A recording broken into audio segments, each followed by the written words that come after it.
नमस्कार मेरे प्यारे साथियों, मैं डीपी आप लोगों के सामने आज एक नए वीडियो के साथ हूँ।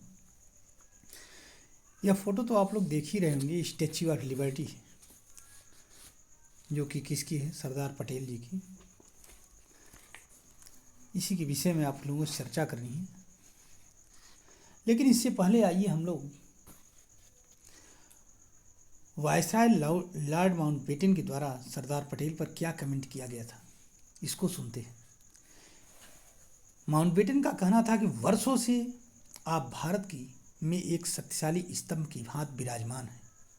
मुझे नहीं लगता कि एक बार आपने अपना मन बना लिया तो देश में कोई भी आपके विरुद्ध खड़ा होने की हिम्मत कर सकता है। ये शब्द थे माउंटबेटन के पटेल के लिए। माउंटबेटन की हिम्मत नहीं होती थी कि वो पटेल की बात को टाल सके, क्योंकि पटेल जो एक बार दृढ़ निश्चय कर लेते थे उसको करके ही छोड़ते थे। ऐसे नहीं, पटेल को भारत का बिस्मार्क या लौह पुरुष कहा जाता था। अगर हम पटेल की बात करें, 31 अक्टूबर 1875 को गुजरात के खेड़ा जिले के नडियाड में उनका जन्म हुआ था। पिता का नाम जावेर भाई था, माता लाडबाई थी, गृहिणी थी।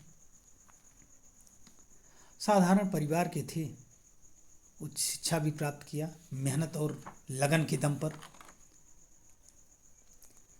जब राजनीति में आए तो गांधी जी का सबसे ज़्यादा उन पर प्रभाव पड़ा और गांधी जी उनके कार्यों की वजह से उनको सरदार की उपाधि दिए। तब से उनको सरदार पटेल कहा जाने लगा। अंग्रेज जब भारत को स्वतंत्र कर रहे थे, या ये कहा जाए सत्ता का हस्तांतरण कर रहे थे, तो चाहते थे कि यह देश सैकड़ों टुकड़ों में टूट जाए, क्योंकि उन्होंने यहाँ के जो लगभग 550 के आसपास की रियासतें थीं उनके सामने 3 विकल्प रखा। या तो भारत से मिल जाए, या पाकिस्तान में मिल जाए, या स्वतंत्र है। और वो ये सोचते थे कि ये रियासतें या तो स्वतंत्र रहेंगी या पाकिस्तान से मिल जाएंगी, भारत से कोई नहीं मिलेगा या बहुत कम लोग मिलेंगे। और इस तरह से उनको दोबारा शासन करने का मौका लग जाएगा। लेकिन वो नहीं जानते थे कि हमारे पास पटेल जी हैं, और पटेल जैसा दृढ़ विश्वासी आदमी जो एक बार जो सोच लेता था वही करता था, तो कहाँ अंग्रेजों की दाल गलने वाली थी। उन्हें सारे रियासतों का एकीकरण किया। आज जिस भारत का नक्शा हम देखते हैं वो पटेल जी की ही देन है, ऐसा नहीं कि किसी दूसरे का। इसमें अगर हम हैदराबाद रियासत की चर्चा न करें तो सब व्यर्थ है। कहा जाता है कि हैदराबाद रियासत के एक ऑफिसर थे लायक अली, वो मिलने आए पटेल जी से। उन्होंने कहा कि अगर आप हैदराबाद को लेंगे तो हिंदुओं की राख ही मिलेगी, वहाँ पर राख मिलेगी। पटेल जी का जवाब था कि जाकर के अपने निजाम को बता देना कि जब आप लोग राख बना रहे होंगे हिंदुओं को तो उसमें मैं क्या करूँगा, मैं क्या हाथ पर हाथ धरे बैठा रहूँगा। हो सकता है इस राजवंश का अस्तित्व ही खतरे में पड़ जाए, इसलिए ऐसा कोई कदम न उठाना, और जो कहा जा रहा है उसको शांतिपूर्वक फॉलो अप करो, पालन करो, अर्थात विलय, भारत में विलय। और अंत में हुआ वही जो पटेल चाहते थे।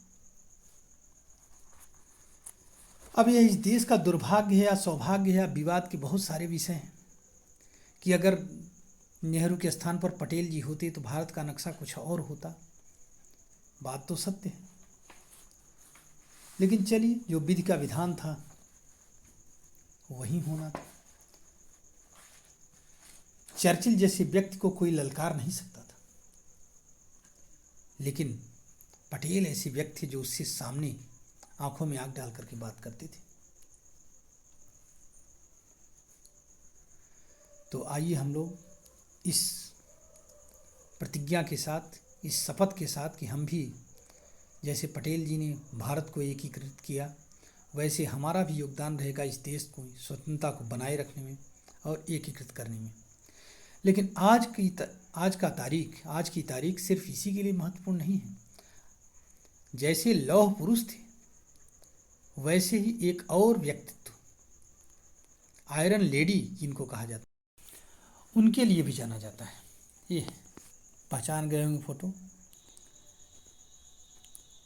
यहाँ हम पार्टीवाद से ऊपर उठ करके सोचने के लिए कहेंगे।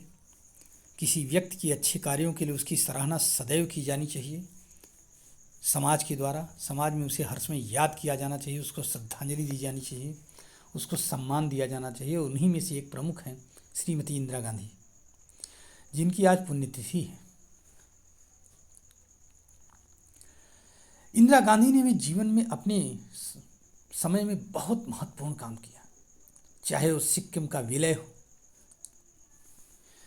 चाहे वो बांग्लादेश का पाकिस्तान का विभाजन हो, बांग्लादेश के रूप में नए देश को बनाने की बात हो, चाहे वो भिंडरवाले के विरुद्ध साहसिक कार्यवाही, जो कि स्वर्ण मंदिर में भी घुस करके उसका सामना किया और उसको खात्मा किया, ऐसे आतंकवादी की। हर जगह उनका अदम्य साहस और दूरदृष्टि दिखाई पड़ता है। इनके बिना भी भारत की कल्पना आज के जैसे भारत है उस तरह से नहीं की जा सकती। इसलिए हम इस महिला को भी, जो कि हमारी प्रधानमंत्री रही हैं, माननीय थी और हैं भी, प्रणाम करते हैं, श्रद्धांजलि देते हैं। हालांकि विरोधियों के लिए, राम मनोहर लोहिया या बहुत सारे लोगों के लिए आपातकाल एक महत्वपूर्ण समय दिखाई पड़ता है, लेकिन कोई बात नहीं है। किसी ने अगर सैकड़ों अच्छे काम किए हैं और एक आध अगर बुरा काम भी है तो उसमें कोई ऐसा वो नहीं है।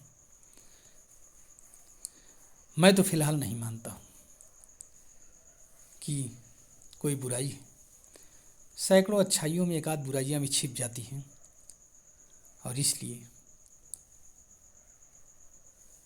दोनों आयरन मैन और आयरन लेडी दोनों को प्रणाम और श्रद्धांजलि मेरा नमस्कार। उम्मीद है कि आप इस वीडियो को पूरा सुनेंगे, इससे कुछ प्रेरणा लेंगे, हमारे इस चैनल को सब्सक्राइब करेंगे और इसको फॉरवर्ड करेंगे। जय हिंद, जय भारत।